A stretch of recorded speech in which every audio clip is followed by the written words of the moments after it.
Hello, and welcome to part 4 of my Starminer campaign guide. Thank you to everyone for the continued positive energy and helpful hints and tips you've been leaving in the comments. I'm very happy to hear how much the guides are helping people get deeper into the game. Now, a quick word about game version. Starminer devs are hard at work on the next update entitled Patch 4, which is available on Steam via the game's properties under the beta option within Games and Versions. That said, whilst the update seems to work very smoothly with existing game saves, in the interest of continuity for viewers following along with this series, I've opted to stay on version 3.3.1 for this video. Once patch 4 reaches the live branch of the game, I'll produce new videos based on it, covering any important changes relative to the playthrough. If you're super excited for patch 4 and choose to play on the beta version, that's fine. Just keep in mind some UI elements and mechanics may differ from what you see in this episode. Alrighty, let's get to it. So, where last we left off, we'd had a very brief teaser look at some technology, and we had put together, obviously, our Rhining? I don't know what the hell, is there Rhino in space now? Anyway, our refining station. We have our little mining and construction ship, our utility vessel, and our drill ship over here. And one of the things we noticed is that we were running low on energy when operating the drill. So this obviously needs more power generation and or some more batteries, but essentially you need to add some more power to it. What we're going to look at, however, today, whilst we fix that, or in order to help fix that, is we're going to take a brief look again at some of the research options, and we're going to invest in furthering our mining and industry as, again, a recommended path from my point of view and my experiences, but not a must. Again, play the game however you prefer. So we're going to have a look. First of all, we press tab to bring up the operations interface. There's also a button down here on the operational menu. And we look at what our character skills are offering. In this case, we've picked increased refining efficiency by 30%. Very handy for all that processing we're going to do. Engineer movement speed by 30%. So that just helps our little constructors and haulers move around quicker. Increased mining range by 30%. Again, very relevant. Mining speed by 30% and storage capacity by 30%. Excellent. In the research tab, we'll see that under the ones I want to draw your attention to rather are under energy, unlocking or paying for the blueprint of tier 2 solar panels, because that's going to enable us to more effectively power our ships as we proceed. So go ahead, we've got 12,000 credits, probably something similar. If you have enough money, you can go ahead and purchase that right away. But again, in the interest of completeness, I guess, to help guide you, I'm going to walk through a couple more steps and then show you how we can make some money.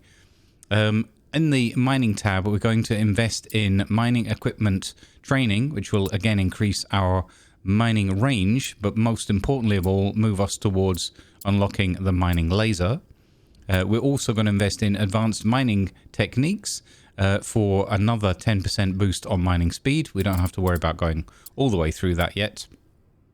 And in industry, we're going to have a look at, in particular, the tier 2 manufacturing. But that might be something for the very tail end of the video. If we run out of time, we might skip that one for the next episode.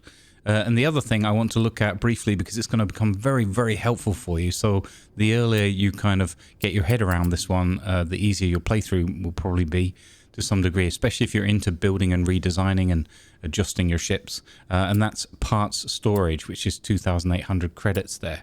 So we have a little bit of research generation going on our ship with our lab. We might add another lab on the refining ship. But first of all, having said all of that, we're going to do something else that I strongly recommend and that was brought to my attention by some very helpful viewers of some of my live streams, and that is our water consumption. Now, in particular, we're going to switch to our refining ship, wherever you have the most colonists, and we're going to take a look at a couple of things. One, On the left-hand side, you have your water storage, the little teardrop or water drop here. We have 2,081 hectoliters out of 3,300 or 3,300 maximum storage capacity. We have at the bottom center of the screen, again, the little water drop icon. Next to that, a time, 7 hours and 25 minutes in this case. What that means is, based on that amount of water stored and that amount of colonists that we have on board, 132 free and 8 occupied, so 140 total, we have, therefore, 7 hours and 25 minutes until we run out of water, if everything stays the same. Now, what are we going to do with 132 colonists? That's a lot of people. A lot of the modules that we're utilizing, like mining lasers, don't actually, or the larger ones may, but the tier ones and things, a lot of the components and modules on our ship don't actually require personnel to operate, or colonists. So one of the things you can do, and again, thank you to the viewer that brought this to my attention as a suggestion, is we can greatly prolong our water or reduce the consumption of our water by simply trading away colonists. So we're going to start with that. Now, I'm not going to go through exact numbers and precise calculations and all that. You can have fun delving into all of that. But I'm just going to give you an example, and we're going to look at the results right away so that you get the gist of it. If we go to toggle our operations again, and we go to automation, we can, on our refinery station 1 here, we can enable automation, click on create request, click on from station RS1 to station. Now what we're going to do, because we're selling their contracts, as it were, we're trading them away from the ship, we're going to click on reclamation 9, or whichever sector you're in. If there is a neutral trade station, then you choose that one. Reclamation 9 is our local one. We're going to do request resource, in this case colonists. We're going to put in an amount here. I'm going to just pick 50, just for the sake of the example that we're setting. I'm going to set the condition if RS1 has more than one, and I'm going to tick the box allow purchase, which actually means kind of allow trade, if you will. So it allows us to buy and sell the contracts, so hire and fire, if you will. Allow purchase, so tick that. Can spend SAT. I'm not actually sure what that stands for, but anyway, the space credits to acquire resources. That also means it will conduct a transaction to sell them. Then we're going to click sell, and a couple of things will happen. The logistics box will appear in the top right area, again showing that that transaction is underway. And on the left hand side, you'll see suddenly we have 75,000 credits. So loads of money that we can then spend on technology. Now, the next thing you'll notice is that the timer for your water storage has jumped up to 11 hours and 29 minutes because, of course, there's just not as many colonists on board using up all of that water resource. So again, you can work out, do the math however you want, how many people you need or you feel you need. Maybe once you have more experience, you can work out which modules you're thinking to add next to your various ships, and therefore how many free colonists you need in order to be able to operate that equipment. But anyway, that's a way that you can greatly prolong your water situation per ship, obviously. So remember, if you click on our mining ship as an example here, it says 7 hours 25. That's based on 371 hectoliters and a total of whatever that, do the maths quickly, 25 people on board. So there we go. Now, what if, just briefly, you had sold off all of your free personnel and you needed some personnel? I'm going to stop the rotating camera for a minute. What if you needed to then acquire additional personnel back? Well, you could purchase or hire them on, purchase their contracts, hire them on from the trade station again, but I wouldn't recommend that. That could be quite expensive. What you can also do is your habitats have a functionality as well as the bridge on your commander and well, Well, the officer quarters is something slightly different. We'll get into that in a later video. What you can do is go to your any habitat that you have on a again, remember that it's specific to this ship or station you're controlling at the time, and you can click on the button higher, and you'll see that that will cost us 1 water and 1,000 credits currently. Now again, this might change and be rebalanced in the future, but currently in this version that's what the costs are. If we click higher, we'll start spending some of that money, a processing job will run, and at the end of that we will gain 1 additional hire. So the number of free colonists should go up from 82 to 83 because there's no job for them to do. There we go. That's gone up to 3. We're going to click higher again to turn that job off because we don't need them. And you can see that the numbers at the bottom have adjusted slightly. Everything's just taken a moment or two and recalculated. So that's how you can rehire staff or hire additional staff along the way if you, you know, for the sake of efficiency or maybe by accident, sold off too many people and then suddenly realized 10 minutes later, oh, I'm building additional equipment, another refinery or something that needs people. That's how you can recover from that situation. So again, keep in mind that means you'll need water and so forth. Okay, so we're going to start looking at some technology to enhance our mining next. And our general industry process. We're going to get into things like weapons and other technologies, officers and so forth in later videos. One last thing before we dive any further is, because I don't want to forget this in the video, one other tip that I could give you is you have these 2,000 hectoliters of water here, and we could easily, in fact we will, send our drill to go and mine some more water from some ice chunks from this ice asteroid over there. It's really worth remembering that your hangar ship, the Pannonia 2 or whatever you've renamed it to, this has enormous capacity. If I click on it, the storage capacity for water, for example, is 100,000 hectoliters. Metal storage 130,000 tons, parts storage 26,000 tons. So remember that you have this as essentially a mobile vault, and I think it would be a good habit to get into to start sending excess resources. So say, for example, we have 1.16k of silicates, so 1,159 tons of silicates. Send 500 tons over there, send half of it across, and just start building up your stores over there so that any time you jump to another location, you have your vault and you can pull out especially things like water, which you might not be able to come across very easily, or if you end up being attacked by a mothership or getting stuck somewhere, say running out of fuel for jumping, that could be very, very handy to have a big reserve on that ship. Okay. The only thing I wouldn't store over there is colonists, because then they'll start consuming your water over time. So you're better off leaving that ship with just the AI on board. Right, let's get on to mining. I was promised mining, Grumbles. What's going on? So now that we have 73,000 credits, we can afford to invest in some research. I'm going to start with going into the energy category, clicking on the tier 2 solar panel, confirming the research and spending 5,000 on that straight away, leaving us with 69,000. Nice.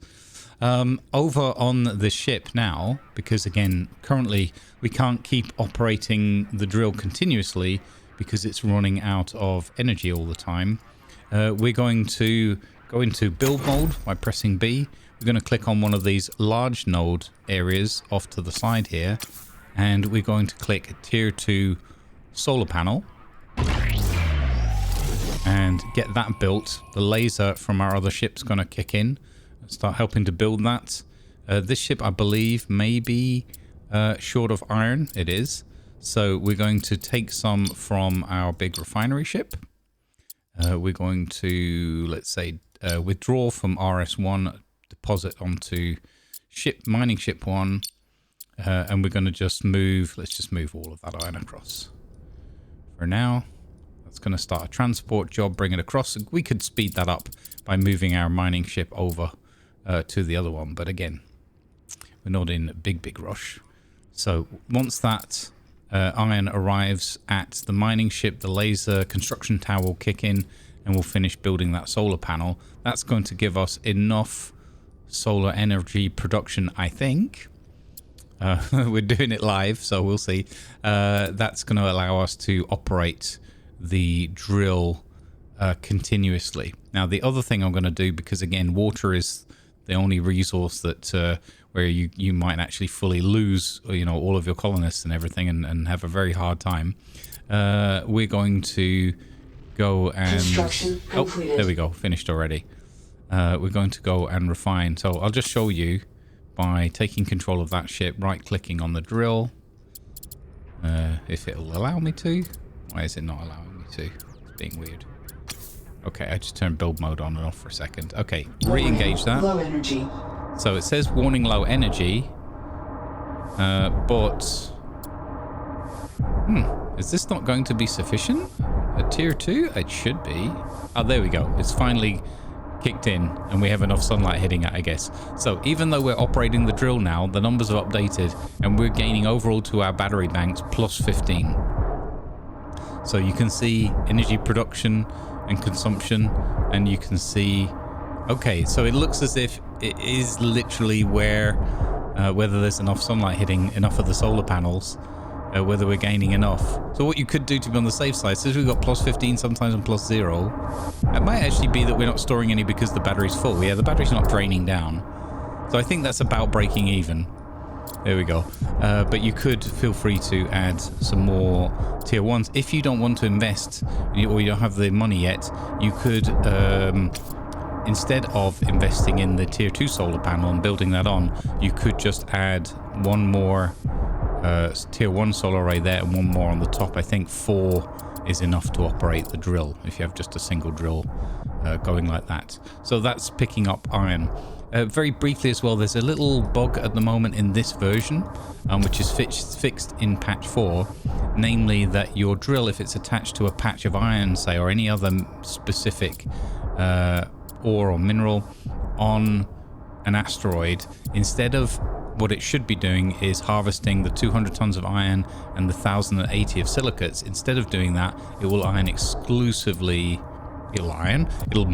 exclusively iron up to the total mass of the asteroid, with the exception of a small amount that's left over at the end where it's too small for the drill to properly drill through it, grab onto it. So that bug is fixed in version 4, and I think that's going to be a good thing. So if you're looking to kind of cheese it a bit and use the drill to get way more of your patch ores and minerals than you should be, then hurry up and get drilling now, because once patch 4 goes live, you won't be able to do that anymore. Okay, so we've made our drill much more efficient now. What I'm going to do as a last step here before we move back onto mining lasers and our mining ship enhancements is I'm going to disengage that by clicking the engage button so it stops. Then I'm going to click on detach in the management tab so that we back off away. I'm then going to move, again, talking about, and in the interests of water over time, and starting to build up a reserve. Oops, a little bit oversteer. I'm going to move. There is a water asteroid, which is the one. Is that one 1,900 meters away? And then there's one over there, 2,000. Oh, it's about the same difference then. So we're going to go up to, through this cloud, dust cloud, from the asteroid drilling. I think that might be slightly better in the next patch as well, but I haven't had enough playtime to verify that yet. We're going to just maneuver our little drilling ship over here to this water asteroid, and again, because we've selected the automation job to just send all chunks across, that should include ice chunks as well, to our refining ship. We're going to maneuver this into position, set it up running on the Ice Asteroid, and that way we're not going to run into that situation where we have no water available. Now, we'll have to be careful that we're distributing, and again, you could set up more automation jobs between your ships to make sure that you've got water distribution. So if any of your ships have the condition, for example, less than 100 water, collect, you know, another 100 water or something. You'll have to work out based on your storage and your ship capabilities and how much you're sort of mining and whatnot. But anyway, all possible. So the folks that like to complain a lot about water, it's manageable. So we got the drill symbol. Oh, you know what I forgot to do? I made a faux pas. We should have brought our other ship over here and you run our sensors just to check if this was an ice patch. But we're going to latch on there. I'm just going to do it the old-fashioned way. I'm going to engage. Why does that say inactive? Ah, I've not come across this before. Does this not work because it doesn't know... We haven't scanned this, so it doesn't know what we're drilling? That's fascinating. Okay, that's actually really cool.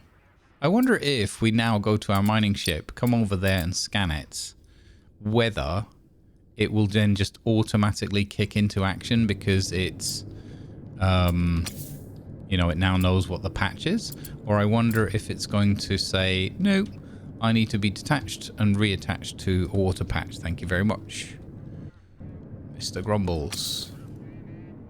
Let's see. This is great because it's another thing for me, another little step for me to learn on the way. We're learning together.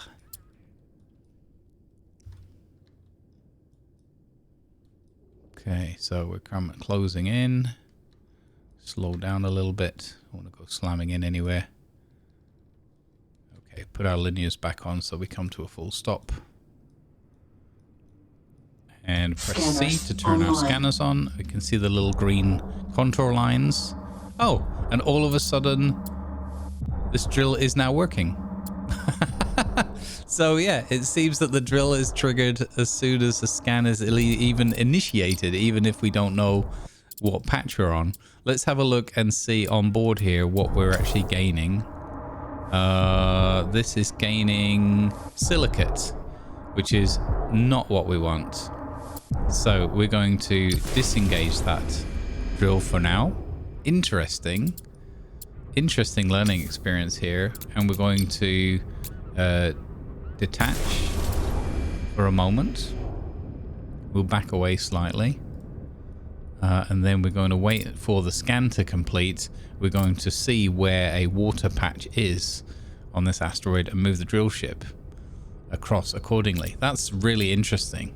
So either coincidentally we ended up on a silicate patch, or it defaulted to that as like the majority of the mass of the asteroid. We shall see. Let's wait for the scan to complete. That wasn't what I was expecting, but there you go. Okay, so this... Oh, the water is all the way over on the other end. Ah, there you go. So that we were just coincidentally on a silicates patch. That kind of makes sense. I prefer that answer than the other, to be honest.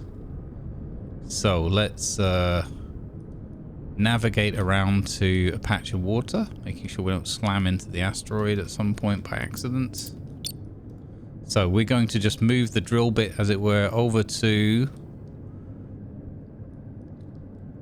the water patch. We're going to maneuver it really badly. All right. It's the whole, like, I usually almost always maneuver with linears off, and then when I leave them on, I think also this ship is just a little bit, I mean, it maneuvers quite well because it's very small, but it's has its own kind of handling. Okay, let's go. Okay, so we're going to try and line this drill up and see if we can get that drilling symbol by this patch of water. So that's what we're aiming for. There we go. We have the drill symbol. So I'm going to hit that. I'm going to just be checking carefully that we're actually attaching to a patch of water. That looks to be the case. Here we go. And now, when we right-click on the drill, we can see here the output is one ice chunk. H2O chunk symbol. Blue if you can see the colors. Nice. So that's gonna just trundle along doing that, and every once in a while the all chunks automation job should kick in and send a batch of that water back to our refinery ship, which is, you know, 2.5 kilometers away. Again, we could move it closer if we wanted that more urgently and want to do that quickly, but you know, there's no harm either. Okay, good. So we've made some money. We've looked at how to save some water and how to understand where your water duration or deadlines are.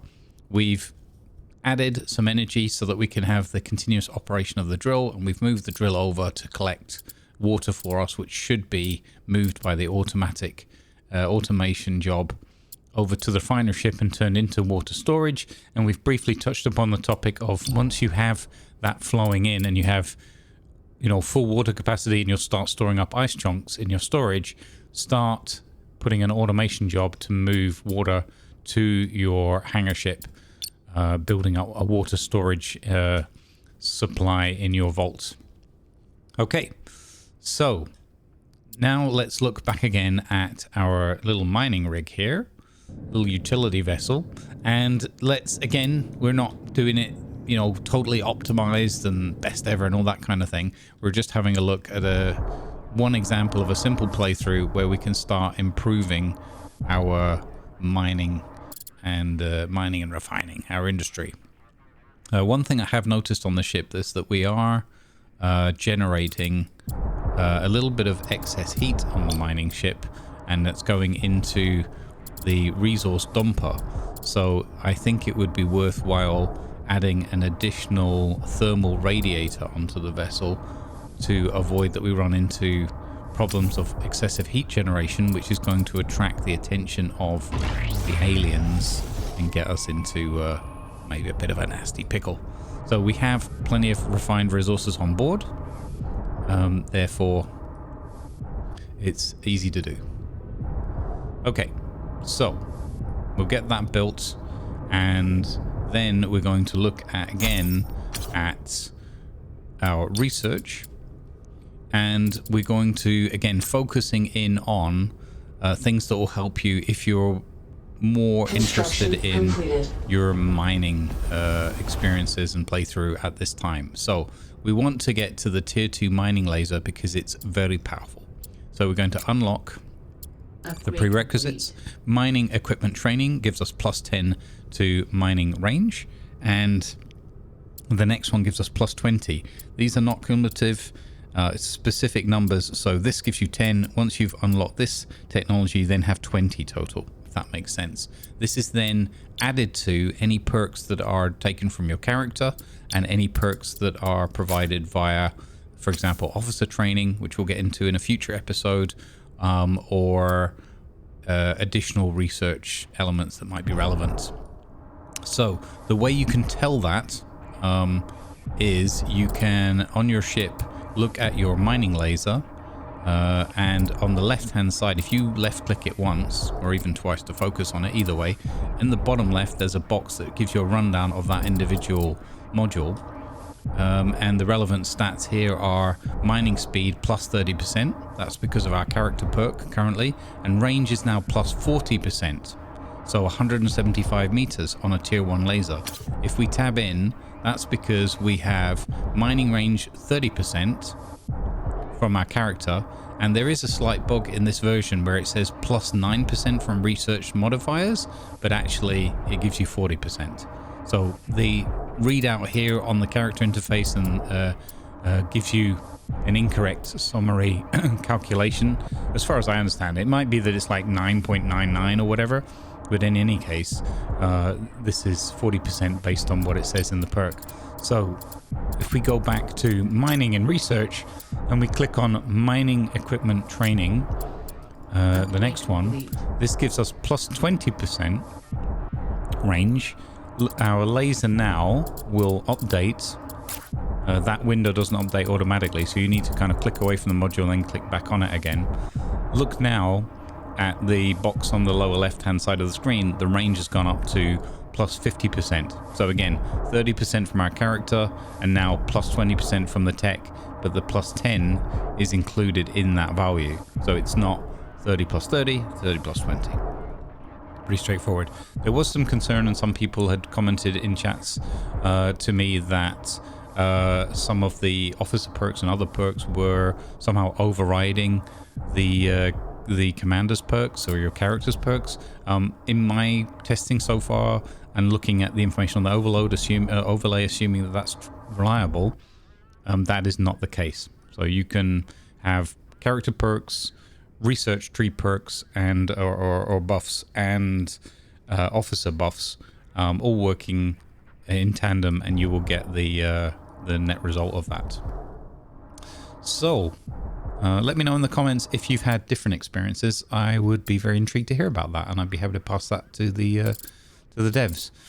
Okay, so we have researched some additional mining range. We can also increase mining speed down here for 500 credits and 100 research points. However, before we do that, we can look at the tier 2 mining laser. Now, this is a significant upgrade to the tier 1 lasers, as you'd expect. This costs 25,000 credits. Again, because we sold off those contracts earlier from the colonists, we have more than enough money, but we are still waiting on the research from our lab to come through for us and provide us with the 1,000 points. So while we wait for that, you can either pick the advanced mining techniques for mining speed already, or just wait for that to tick through. Another option is we could, on our refining ship, again, remembering that this is only active while we stay in the sector where the ship is available to us, we could, and I would recommend, increasing your research speed by simply adding on another research lab. I'm just going to pick kind of anywhere. It doesn't really matter where we put it. I'll put it near here, near the habitat. That looks like it'd be quite good. So we're going to pick a tier 2 research lab. That's going to take 100 iron, 50 silicates, and 10 cobalt, of which we currently have none, so that's unfortunate. And we're going to build that on there. On our mining ship, we can... Oh, actually, we can leave our scanners on for a minute. We have some cobalt, so I guess the simplest thing to do would be to just send some of that cobalt back to the other ship. Or we can go over there, dock. Oh, and in the meantime, look, huzzah! Chunks of ice are indeed being sent by the automation job we set up in the previous episode. They're being sent over for processing at the refining ship. And yeah, once that starts arriving, we'll see our water levels going up and up and up until we hit that max. And then we'll start seeing storage of ice chunks. And we will see our time until we run out of water going up as well, which is fantastic. This also, by the way, I'm not sure if I mentioned it earlier, but this is real time, as in real life, outside of the game. So you have a full 7 hours you could play through before your colonists will start dying from a lack of water. As an example. Quick check on our drilling vessel. Again, full battery capacity, no energy issues whatsoever, no warnings. So that one solar panel was, I think, worth the investment. Okay, so let's go. In fact, let's go over here. There's no need to do this further away. It'll be more efficient all round if we go back to... Ooh, I did the whole spinneroonie again. Whoops. Crazy. Well, what are you doing? We're going over there. We're trying to go over there. Okay, let's turn those dampeners off, move forward.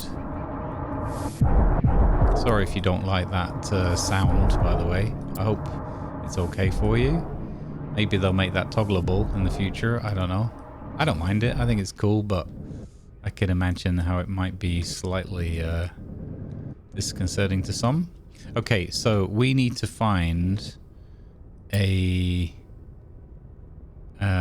asteroid. Well, if we wanted to mine some, we'd have to find an asteroid that's got some cobalt on it, or more likely you're going to go and get some off of some debris nearby. So if you're lacking cobalt for this next job, go and look for some debris, and that'll sort you out most likely. If not, you'll just go around and scan a bunch of things.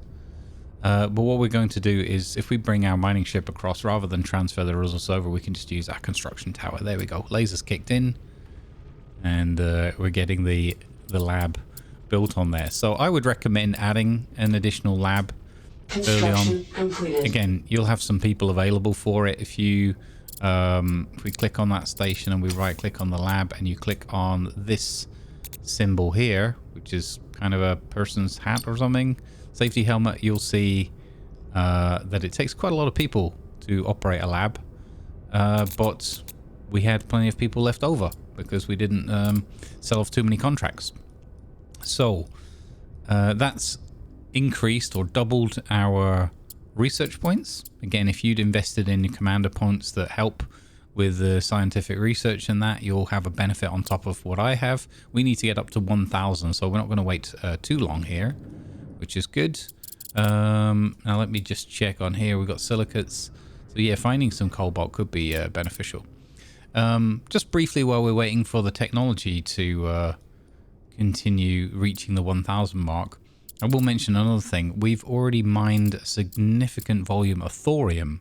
As you can see, we have 544 tons processed. One of the things you can also do to make a significant amount of money, and I would always advocate keeping a little bit in reserve as well, either on your hangar ship or just on your refining ship if you're staying in the area. But one of the things you can absolutely do is, again, hit tab, go to automation, and on your RS1, you could set up a job, either one-off or even a repeat job with conditions between RS1 and your nearest neutral trade station. In this case, Reclamation 9. Select a resource, click Thorium, that's the processed variant there, and then just click an amount that you're comfortable with. I don't know, I'll sell 200. Condition, RS station has 1 or more, and I think we need this can spend resources because, again, allow purchase means in both directions, I think, so they can buy from us. And then click set, and hey presto, we've now made another 20k off of that, and that just will go along its merry way and be traveled across. You could also transfer that onto your mining or whatever your general purpose, or even if you've built a dedicated rig just for storage with a couple of large metal storage things on it. You could transfer it across by docking or doing it locally with the little packages onto your transport ship. And if you prefer, I mean, I'm a big fan of flying stuff around and docking it and not always using all of just these packages either way. But you could do that, and then you could bulk sail it at the other end as well. So this is just a way where you can make some additional money. The same goes for, we could sell silicates. We've got over 1,000 tons of it. Whichever one you want. Thorium is just worth more, but you can always check in at the station as well. If you fly nearby, you can check what the price is. In fact, no, you can't do the trade from here, yeah. So you'd have to have a ship that's close enough that would allow you to trade with it. Okay, so we now have 1,080 research points in the meantime. I'm going to hit tab, go to research, go to mining, and I'm going to mining laser, and I'm going to unlock that one. Bang. Complete. We have just enough with that extra 100 to get the mining speed plus 10% as well. So I'm going to go ahead and procure that. Okay. So now we can press build on our little mining ship. And I'm just going to stick, where should we put this? Let's leave the front open so that we can still do easy docking. We're going to go on the side here, and we can select tier 2 mining laser. That's 40 iron, 60 silicate, and 80 cobalt. Thankfully, we have just enough. Now, also note, really importantly, it needs 4 colonists to be operated. So you could arguably stay with the tier 1 lasers and just add a whole bunch more of them on. In that case, you'll eventually end up with the same level of mining. But if we go to this, we will, and then you wouldn't require additional colonists. In this case, we had 8 sitting around twiddling their thumbs anyway. So we're going to just add that one on. Our little constructor builder will build it because, funnily enough, our construction tower can't see directly down onto its same node.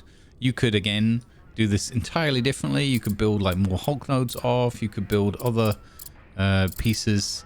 As long as they have a tier 2 slot that you can build onto, it will work. And then you can add delay. So you could build one that's a little bit further out, and then maybe the construction tower would help you to build that a bit quicker. That would be all fine and dandy. Okay, so we're going to build this tier 2 mining laser off the side there, and then we're going to go, actually what we can do in the meantime is go and scan this big rock over here and see what it's going to offer for us. I mean, we know generally what it's going to offer, but we can look for patches.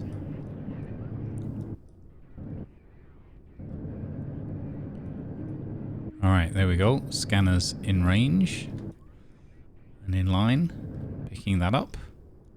In the new patch, by the way, again, in very, very brief testing, they've made it much more visible and audible that your sort of scanners there and everything without it being annoying. They've just made it a lot clearer when you're scanning, so that's a real positive. Okay, so full of silicate and iron.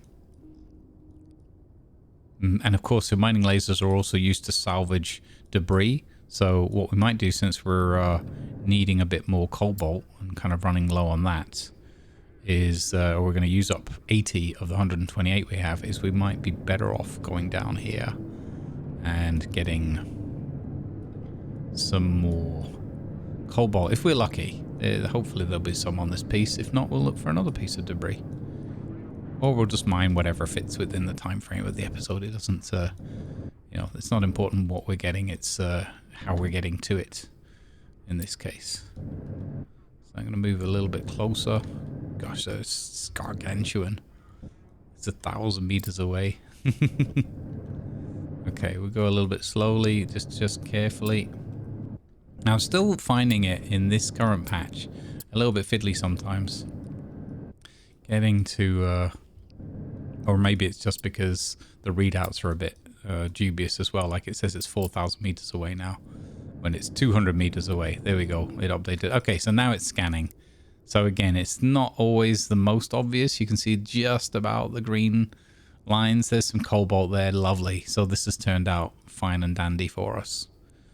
So, yeah, in the next patch, that's going to be a little bit more obvious. Okay, so we've almost completed the build with our little constructor.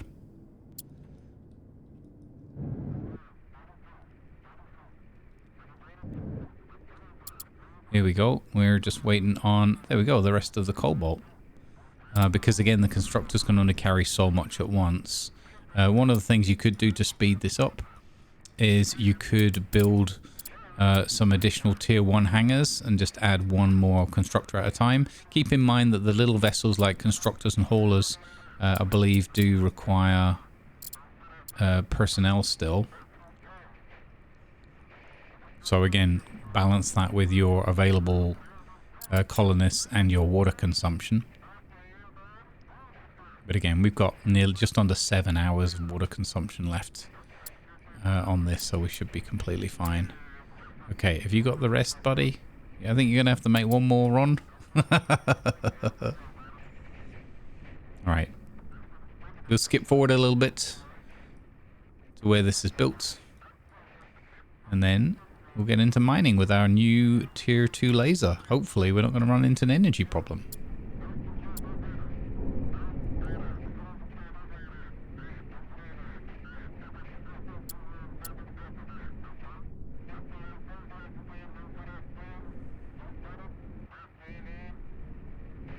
There we go.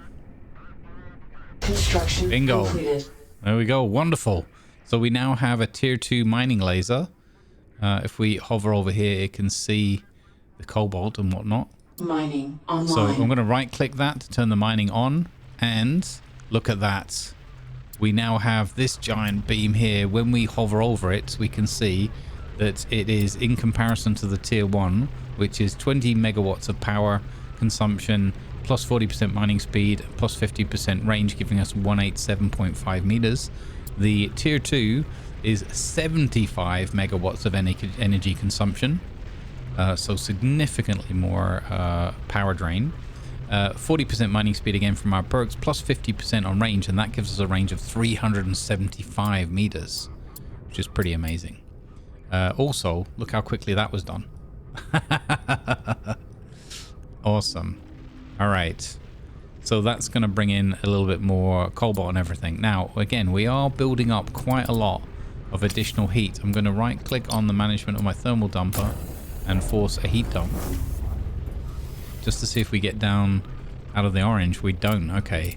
So that could intimate that we'd be, you know, we would benefit from adding another thermal radiator or whatnot.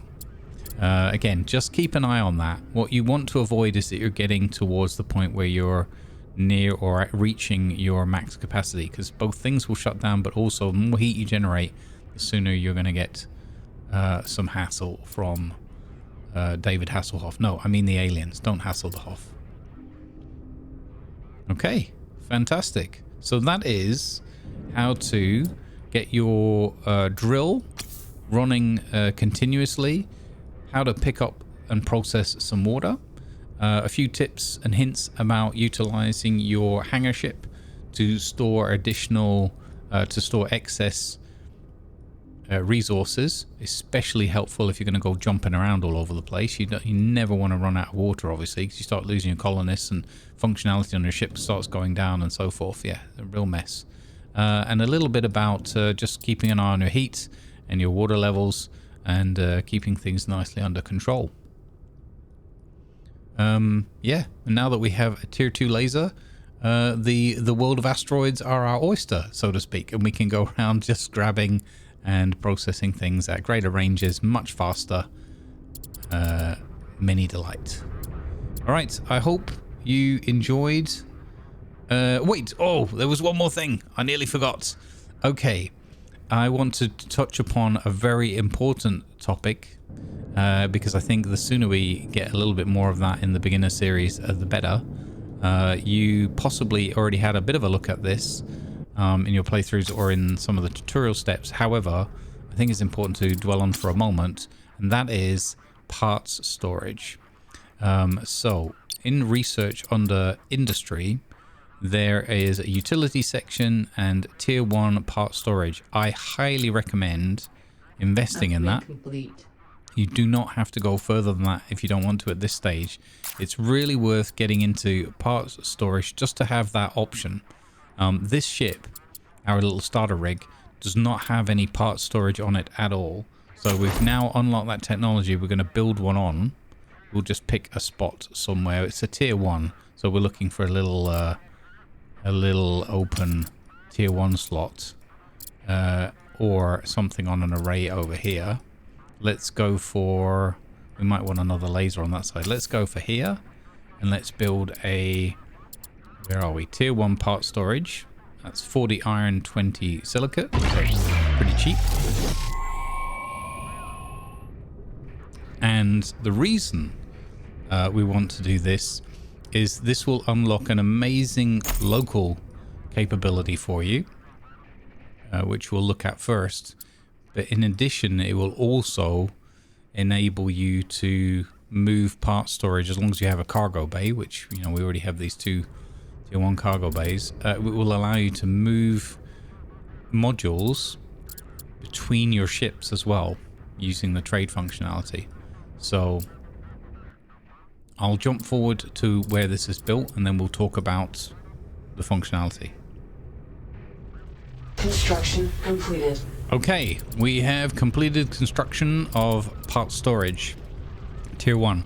This has given us now, next to the bolt icon, part storage of 0 used out of 260 tons max capacity. Why is this important to know, as you know, early on?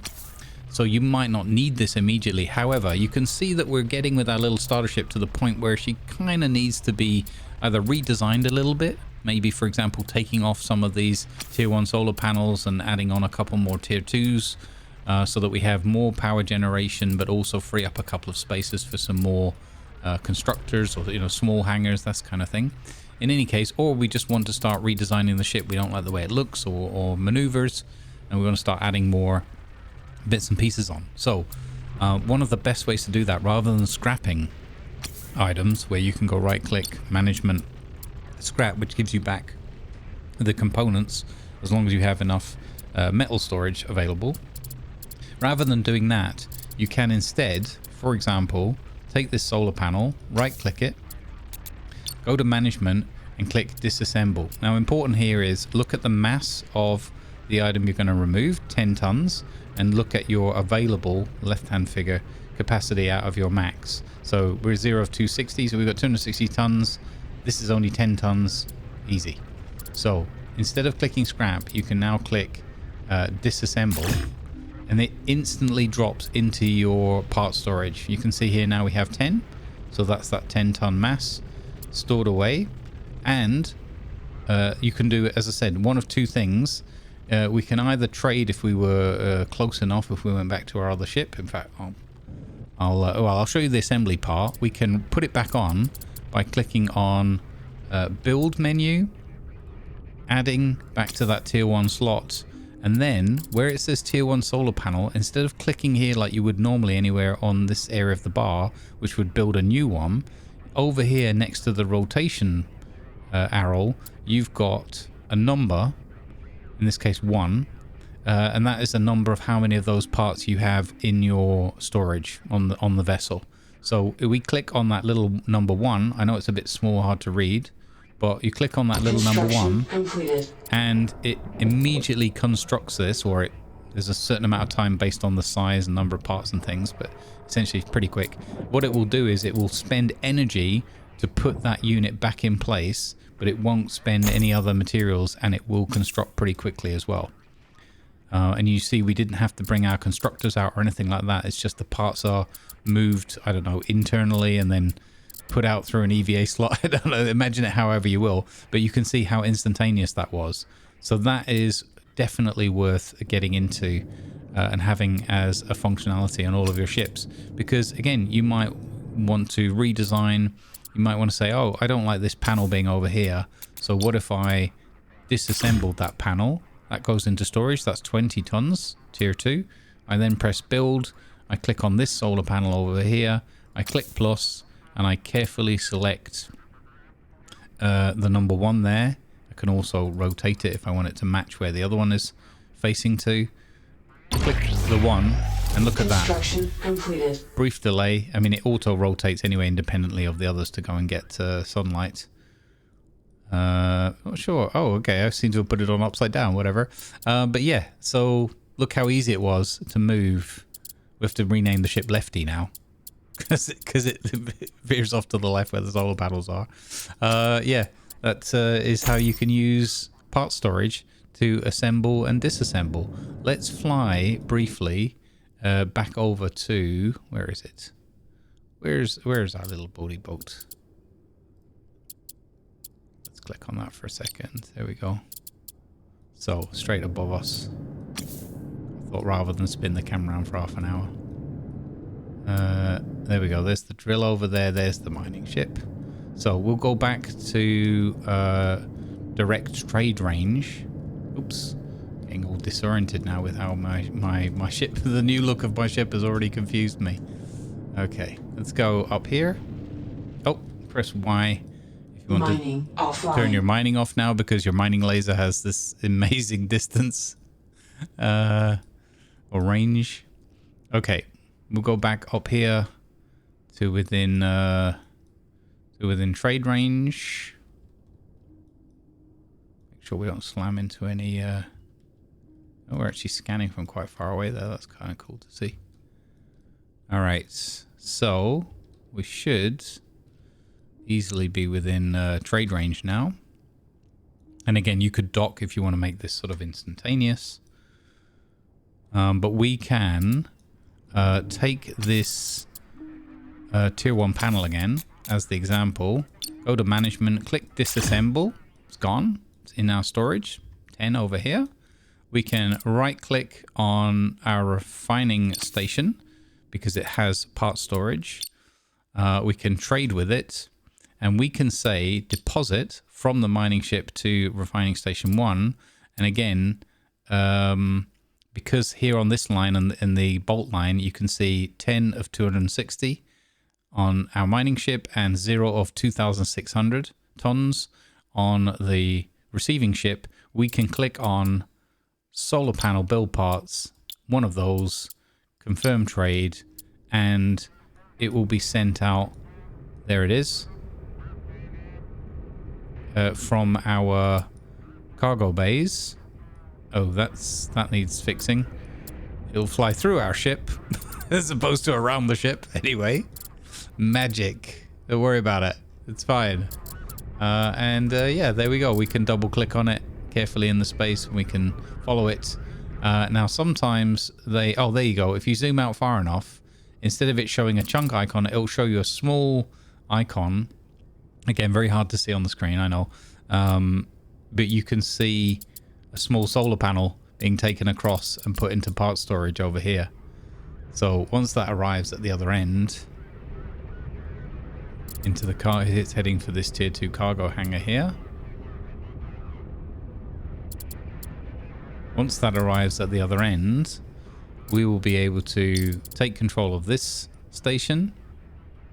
That's now arrived, and you can see little moment there, 10 storage in use. We can press build.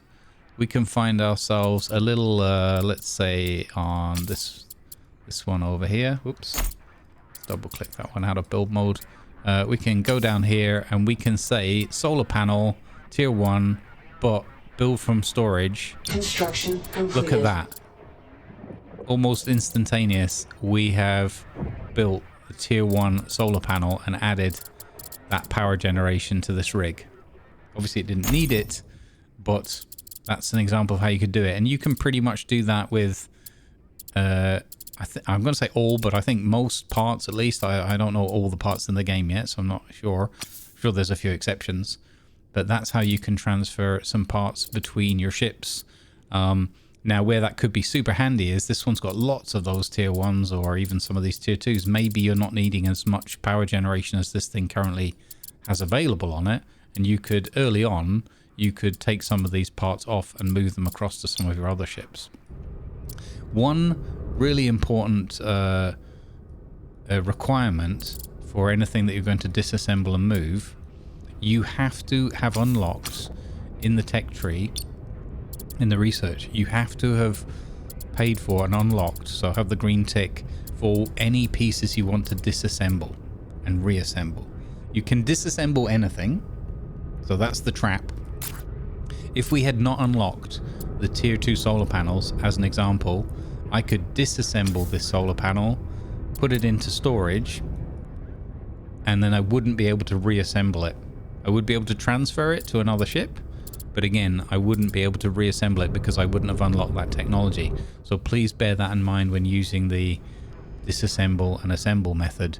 Make sure you've unlocked the technology for that item, otherwise you won't be able to rebuild it. Kind of makes sense if you think about it, that works like that. It's just a bit of a gotcha if you don't think of it.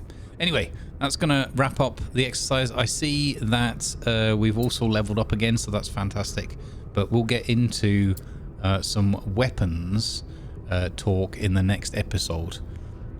Thumbs up if you like the video. Good vibes go with you in any case. Thank you for watching, and yeah, happy mining.